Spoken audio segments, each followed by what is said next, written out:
નમસ્કાર મિત્રો, હું છું હસમુખ પરમાર. આપ સૌનું સ્વાગત છે એનઈપી 2020 માસ્ટર ક્લાસમાં. Episode 6 play based learning. આજનો વિષય દરેક પ્રી-સ્કૂલ સંચાલક, શિક્ષક અને વાલી માટે અત્યંત મહત્વનો છે, કારણ કે આજે આપણે વાત કરવાના છીએ પ્લે બેઝડ લર્નિંગ વિશે. ઘણા લોકો માને છે કે સ્કૂલમાં બાળકો રમવા જાય છે, પણ એનઈપી 2020 કહે છે કે બાળક રમત દ્વારા સૌથી વધુ શીખે છે. આજે આપણે જાણીશું કે રમત એ સમયનો બગાડ નથી, પરંતુ સૌથી અસરકારક શિક્ષણની એક પદ્ધતિ છે. મિત્રો, હું તમને એક પ્રશ્ન પૂછું. ધારો કે બે પ્રી સ્કૂલ છે. પહેલી સ્કૂલમાં 3 વર્ષના બાળકને 2 કલાક સુધી લખાવવામાં જ આવે છે, જ્યારે બીજી સ્કૂલમાં બાળકો દોડે છે, ગાય છે, રમે છે, બ્લોક્સ બનાવે છે, સ્ટોરી સાંભળે છે, રોલ પ્લે કરે છે. તો તમને શું લાગે છે કે કઈ સ્કૂલમાં બાળક વધારે શીખશે? ઘણા લોકો કહે છે કે પહેલી સ્કૂલમાં, પરંતુ એનઈપી 2020 અને આધુનિક વિજ્ઞાન બંને કહે છે કે બીજી સ્કૂલમાં બાળકો વધુ સારું શીખે છે. તો આજનો આ આખો વિડીયો આ વાતને સમજવા માટે છે.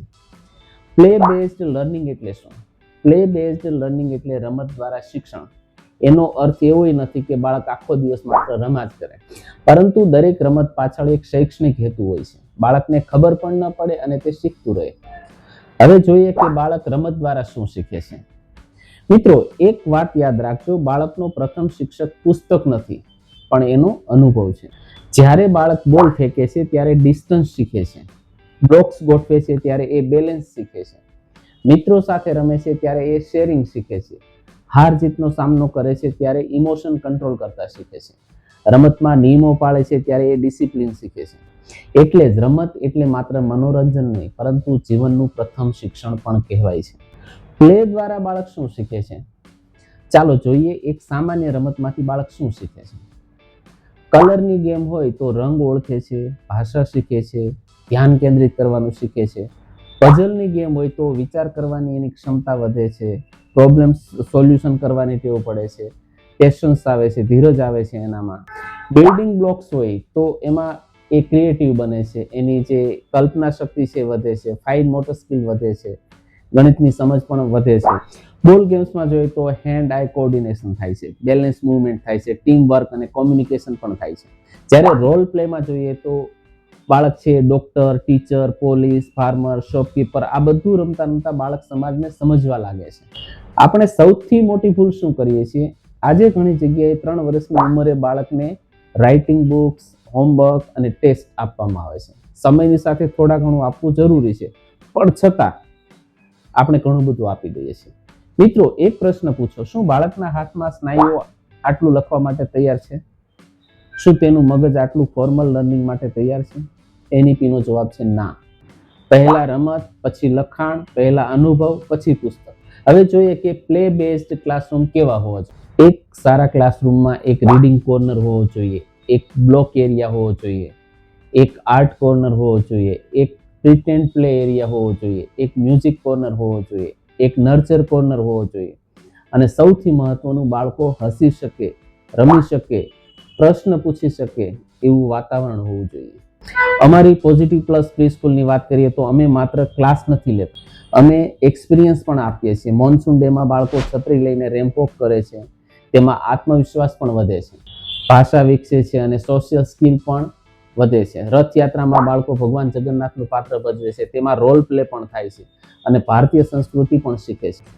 માસ્ટર શેફ એક્ટિવિટીમાં બાળકો ખોરાકને સ્પર્શે છે, ગણે છે, સુગંધ ઓળખે છે અને ટીમમાં કામ પણ કરે છે. આ બધું જ પ્લે બેઝડ લર્નિંગ કહેવાય છે. હવે જોઈએ કે 10 બેસ્ટ પ્લે એક્ટિવિટી કઈ છે. જો તમે પ્રી સ્કૂલ ચલાવો છો તો આવતીકાલથી આ એક્ટિવિટી જરૂર શરૂ કરજો.